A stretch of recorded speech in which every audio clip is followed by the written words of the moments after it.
नमस्कार आप सभी लोगों को। Good good morning all of you. मैं प्रमोद कौशल आप सभी का वेलकम करता हूं अपने इस प्लेटफॉर्म सर्वोदय इंस्टीट्यूट पर। जुड़ते रहिए करंट अफेयर के लिए। ठीक है, कोई भी एग्जाम हो, किसी लेवल की प्रिपरेशन कर रहे हो, आप सभी लोग जरूर जुड़िए सर्वोदय इंस्टीट्यूट से और कहीं ना कहीं आपको फायदा जरूर मिले, क्योंकि कंटेंट के मामले में थोड़ा सा मैं ध्यान देता हूं। और जो चीज आप मुझसे पढ़ रहे हो, जाहिर सी बात, अगर कोई बेहतर प्लेटफॉर्म होगा तो वो भी वही पढ़ा रहा होगा जो मैं पढ़ा रहा हूँ, क्योंकि कुछ चीजें तो कॉमन होनी भी चाहिए, क्योंकि अगर वो टीचर बेहतर है तो चलिए देखिए।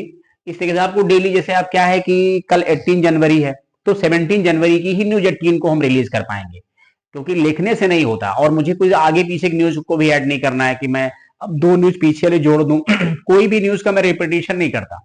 अगर मैं रिपीटेशन करूं तो मेरा 10-15 मिनट और बढ़ जाएगा। ये लेक्चर जहां 15 मिनट का होता है वो 25-30 मिनट का जा सकता है। ठीक, चलिए देखिए, पढ़िए। 17 जनवरी 2025 की करंट अफेयर की बात कर रहे हैं। ठीक है, अब क्या लिखा है, अभी हाल ही में प्यूमा इंडिया, सभी लोग जानते हैं प्यूमा कंपनी ने किसे अपना ब्रांड एम्बेसडर बनाया है ना। प्यूमा वगैरह के बैग हैं, ठीक है, शूज वगैरह हैं और बहुत चीजें प्यूमा कंपनी की आती हैं।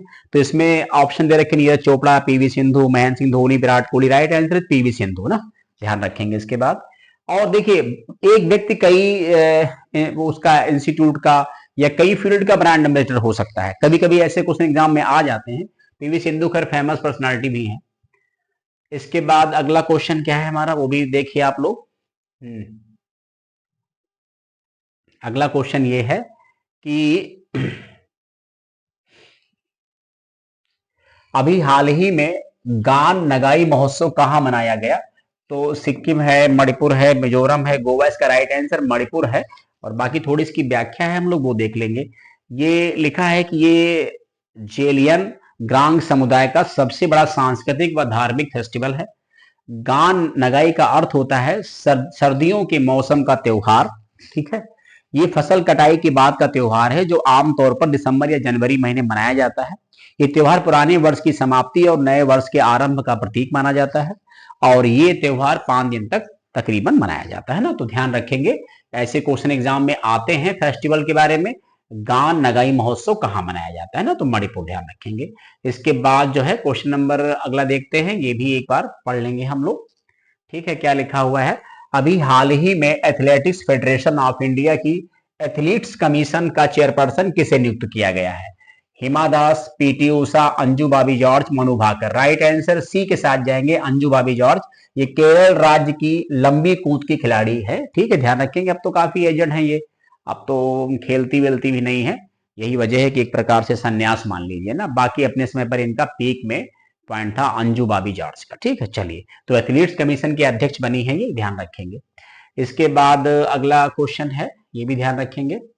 लिखा है, अभी हाल ही में किस भारतीय महिला क्रिकेटर ने वनडे में सबसे तेज शतक लगाने का रिकॉर्ड बनाया हुआ है। स्मृति मंधाना, मिताली राज, दीप्ति शर्मा, इरा जादव। तो राइट आंसर क्या होगा, स्मृति मंधाना वैसे भी चर्चा में, 4000 वाला भी इनका रिकॉर्ड है। ठीक है, और अभी इरा जादव भी हाल ही में चर्चा थी। तो ऐसे क्वेश्चन पूछ लिए जाते हैं कि कौन किस फील्ड का जो है बंदा है। ठीक है, चलिए अगला क्वेश्चन देखते हैं क्या है। देखिए, जहां जरूरी है वही व्याख्या देते हैं। कोई ये नहीं है कि अब खींच के व्याख्या लानी है। मान चला हमने मणिपुर लिया, अब मणिपुर के पीछे पड़ गए, मणिपुर का सीएम कौन है, मणिपुर का राज्यपाल कौन है। ठीक है, ये भी कोई बुरा नहीं है, जो पढ़ा रहे हैं अच्छी बात है। अब मणिपुर में कितने नेशनल पार्क हैं, मणिपुर में कौन उसका नेशनल एनिमल है, तो इन सब में जाएंगे तो टाइम तो जाएगा। फिर मणिपुर में लोकटक झील के बारे में चले गए हम, तो ऐसे हम चाहें तो एक एक राज्य पे 15-15 मिनट का टाइम वेस्ट करें, बट वो फिर इंटरेस्टिंग नहीं रहेगा, वो आपको बोरिंग फील कराएगा। फिर लोग कहेंगे अरे सर कहां फंस गए हम। तो लिखा है, अभी हाल ही में परशुराम कुंड मेला 2025 कहां शुरू हुआ है। सिक्किम है, अरुणाचल प्रदेश, नागालैंड, मणिपुर। कुछ ऐसे ही ऑप्शन आपको एग्जाम में मिलेंगे। ऐसा नहीं कि जो मेरे ऑप्शन है वो सेम हो सकते हैं, ऑप्शन अपने अकॉर्डिंग फिट किए जाते हैं। इसका राइट आंसर अरुणाचल प्रदेश होगा। परशुराम कुंड एक हिंदू तीर्थ स्थल है जो लोहित नदी के निचले क्षेत्र में, इसी को खूनी नदी कहते हैं, याद आया, ब्लडी रिवर कहा जाता है, ब्रह्मपुत्र के पठार पर स्थित है, जो भगवान परशुराम को समर्पित है, जो हिंदू धर्म में एक प्रमुख देवता रहे। यह भगवान विष्णु के अवतारों में इनको माना जाता है। ठीक है, चलिए ये बात समझ में आ गई। अगला पॉइंट क्या है, अगला पॉइंट है, इसको पढ़ लीजिए, बड़ा इंपॉर्टेंट है। देखिए, जहां जरूरी होता है मैं खुद वो बात आपको मेंशन कर देता हूं। लिखा है, अभी हाल ही में पुनर्गठित परमाणु ऊर्जा आयोग के अध्यक्ष पद पर किसे नियुक्त किया गया है। अजीत कुमार मोहंती, वी रामा सुब्रमण्यम, संजय मूर्ति, में से कोई नहीं। Right answer Ajit Kumar Mohanty is the right answer. Atomic energy commission 3 August 1948, headquarter is Mumbai, first chairman Homi Jahangir Bhabha, सभी लोग परिचित हैं इनसे, होमी जहांगीर भाभा। तो परमाणु ऊर्जा आयोग के अध्यक्ष ना, ये बात हो गई ना क्लियर। अगला पॉइंट देखो।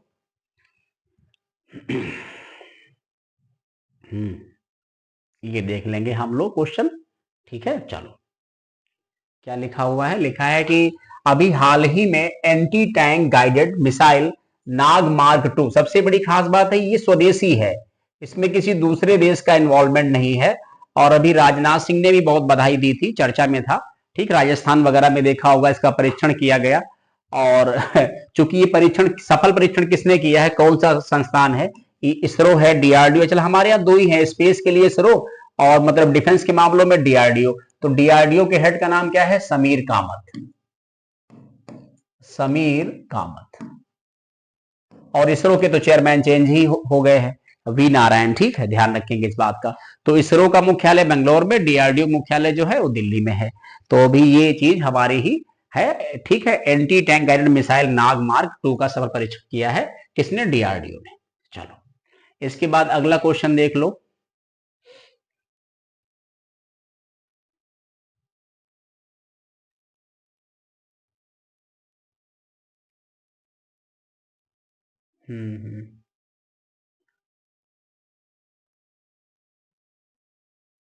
चलिए देखिए इस पॉइंट को,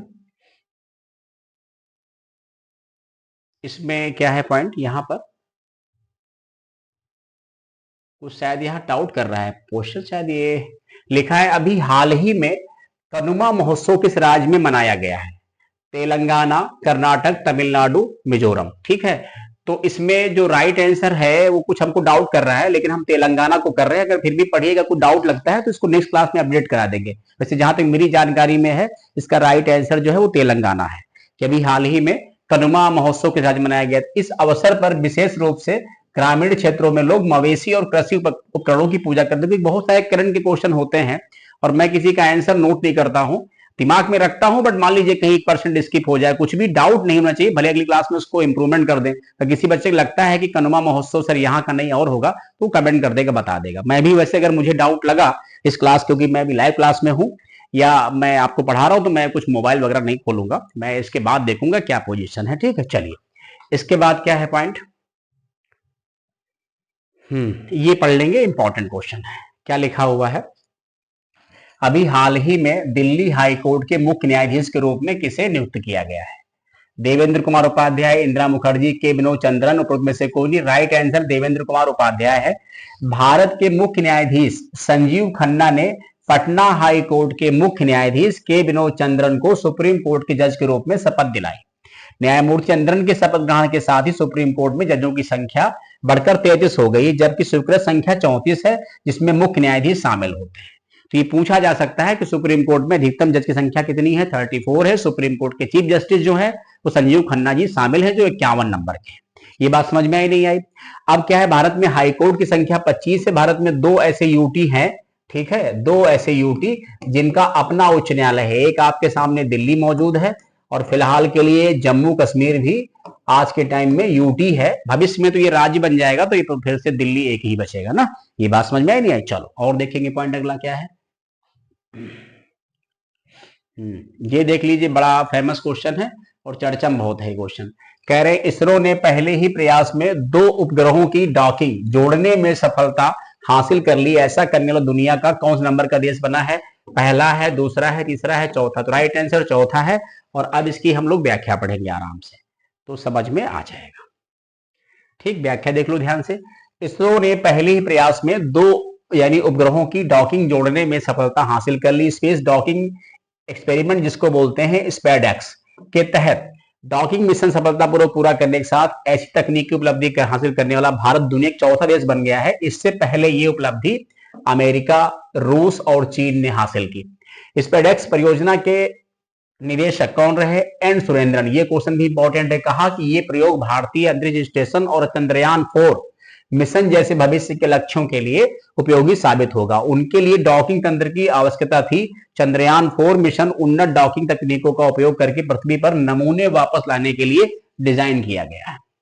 और अभी आपने देखा होगा ये जो अभियान है, ये 30 दिसंबर 2024 को इसरो ने श्रीहरिकोटा से 2 अंतरिक्ष यान को लॉन्च किया था। इस मिशन को स्पेसडेक्स नाम दिया गया था। बात क्लियर है ना? चलो अगला देख लो पॉइंट। ये एक पॉइंट है, बट इसको मैंने क्वेश्चन के फॉर्म में नहीं किया, आप इसको वैसे ही पढ़ लीजिए तो ज्यादा अच्छा रहेगा।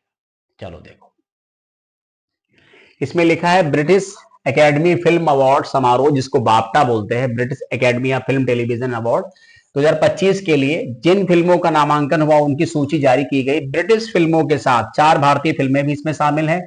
इनमें पायल कपाड़िया की all we imagine as light most important है, इस क्वेश्चन को ये आया भी है, को बेस्ट गैर अंग्रेजी भाषा की श्रेणी में नामित किया गया है। इसके अलावा संतोष, ठीक है, सिस्टर मिडनाइट और मंकी मैन यहां देख लेंगे, ठीक है। एक क्या हो जाएगी, all we imagine as light, फिर संतोष, फिर मिस्टर मिडनाइट और मंकी मैन भी इसमें शामिल है। देखते हैं किसको क्या रिजल्ट मिलता है, कैसी उपलब्धि हासिल होती है, ठीक है। चलिए फिर पढ़िए सभी आप सभी लोग, और आप लोग कमेंट करके बताइएगा सेशन कैसा लगा। अच्छा लगता है तो लाइक और शेयर भी कर दिया करो, जो भी आपके सहयोगी मित्र हो। देखो सपोर्ट करने से ही चीजें चलती हैं, चाहे आप हो चाहे हम हो, ठीक है। चलिए फिर, थैंक यू सो मच।